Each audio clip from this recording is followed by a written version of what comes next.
नमस्ते, मैं शालू अग्रवाल। आज आपको कक्षा 9 का हिंदी का पाठ दो बैलों की कथा को पढ़ाऊंगी। इस पाठ के लेखक हैं मुंशी प्रेमचंद। तो चलिए पाठ शुरू करते हैं। लेखक ने दो बैलों का परिचय देने से पहले कुछ जानवरों का परिचय देते हुए गधे को परले दर्जे का बेवकूफ बताया है। लेखक के अनुसार जो गधा होता है वो सबसे ज्यादा बेवकूफ होता है। लेखक ने गधे की तुलना करते हुए गाय, शेरनी, कुत्ते को भी बेवकूफों में रखा है, परंतु गधा इन सब से ज्यादा बेवकूफ होता है। उसकी सबसे बड़ी विशेषता यह है कि वह कभी किसी पर क्रोध नहीं करता। उसके चेहरे से तो ऐसा लगता है कि वह हर समय उदास रहता है। लोग उसे अव्वल दर्जे का मूर्ख कहते हैं।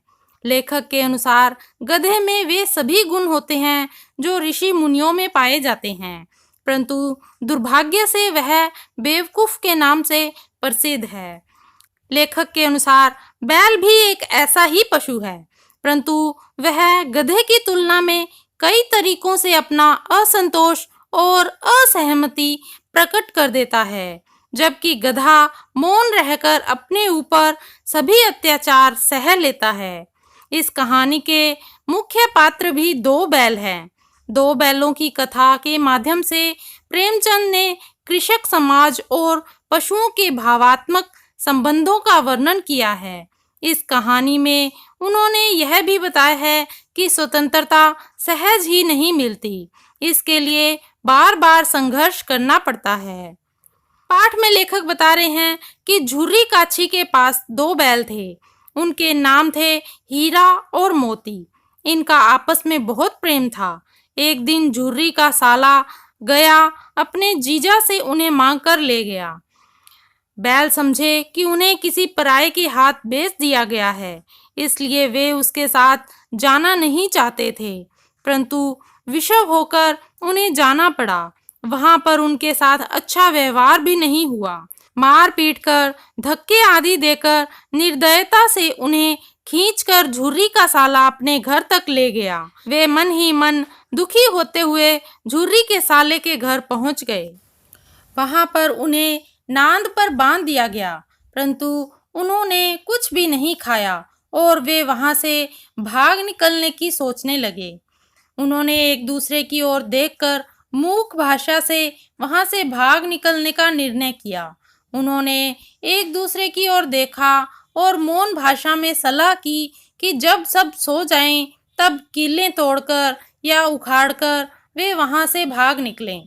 अतः उचित समय पर जब सब सो गए, तब उन्होंने बहुत जोर लगाकर मजबूत रस्सियों को तोड़ दिया और भाग निकले। सुबह वे दोनों झुर्री के घर पहुंच गए। झुर्री ने झट से दोनों को अपने गले लगा लिया। गांव के बच्चे उनके स्वागत में तालियां बजाने लगे, पर झुर्री की पत्नी को यह पसंद नहीं आया। उसने गुस्से में आकर बैलों को सूखा भूसा खाने को दिया। दूसरे दिन झुर्री का साला फिर उन्हें ले गया। घर पहुंचकर उन्हें मोटी रस्सी से बांधा गया और सूखा चारा डाल दिया गया। बैलों का ऐसा अपमान कभी नहीं हुआ था। अतः हल में जोते जाने पर बैलों ने एक कदम भी नहीं उठाया। उनकी काफी पिटाई हुई। मोती चाहता था कि विरोध करे, पर हीरा ने उसे समझाया कि ऐसा नहीं करना। उस घर में एक छोटी लड़की थी जिसकी माँ नहीं थी और सौतेली माँ उसको बहुत मारती थी। वह लड़की उन्हें चुपचाप दो रोटी खिला जाती थी। एक दिन रात को उस लड़की ने उन्हें चुपचाप खोल दिया और वे भाग गए। गया भी पीछे पीछे था, पर वे उससे बहुत आगे निकल गए। मार्ग में उन्हें एक सांड मिला जो उनके मार्ग में बाधा खड़ी कर सकता था, परंतु उन बैलों ने अपने हथकंडों से सांड को हरा दिया। उसके पेट में अपने सींग घुसेड़ दिए। इस युद्ध में सांड तो पराजित हो गया, पर वे दोनों भूखे थे। भूख मिटाने के लिए सामने खेतों में मटर खाने के लिए घुस गए। खेत के मालिक ने उन्हें पकड़कर कांजी होश में भेज दिया। कांजी होस एक ऐसी जगह होती है जहाँ पर लावारिस पशुओं को बांध दिया जाता है और बाद में उनकी नीलामी की जाती है। तो कांजी होस में अनेक जातियों के पशु थे, परंतु वे सभी भूखे थे। इस स्थिति को देखकर हीरा और मोती बहुत चिंतित हुए। उन्होंने किसी न किसी तरह से भाग निकलने का निश्चय कर लिया। सौभाग्य से बाड़े की दीवार कच्ची थी। उन्होंने नुकीले सींगों से दीवार तोड़ने का निश्चय किया और वे सफल भी हो गए। दीवार टूटते ही जानवरों ने बाहर निकलना शुरू कर दिया। दीवार टूटते ही भूख के मारे अधमरे से पड़े जीव भी चेतन हो गए। सबसे पहले 3 घोड़ियां भाग निकली, फिर बकरियां भाग खड़ी हुई, सबसे बाद में भैंसें निकली, पर गधे नहीं निकले। उन्होंने फिर पकड़े जाने के भय से भागना उचित नहीं समझा। वे वहां इसी सोच में पड़े हुए थे कि भागे या ना भागे। उधर हीरा और मोती भी अब तक भागने में असफल रहे। मोती अपने मित्र की रस्सी काटने में लगा हुआ था। असफल होने पर हीरा ने तो मोती को सलाह दी कि वह उसे छोड़कर चला जाए, परंतु मोती ने उसकी बात स्वीकार न की। मोती ने दोनों गधों को सींग मार मार कर कांजी होश से बाहर निकाल दिया और अपने मित्र हीरा के पास आकर सो गया। सुबह होते ही जानवरों के भागने का समाचार सब ओर फैल गया और अधिकारियों में खूब खलबली फैल गई। दोनों बैलों को बुरी तरह पीटा गया, मोटी रस्सी से बांध दिया गया। हीरा और मोती को खाने के लिए घास बिल्कुल नहीं दिया गया।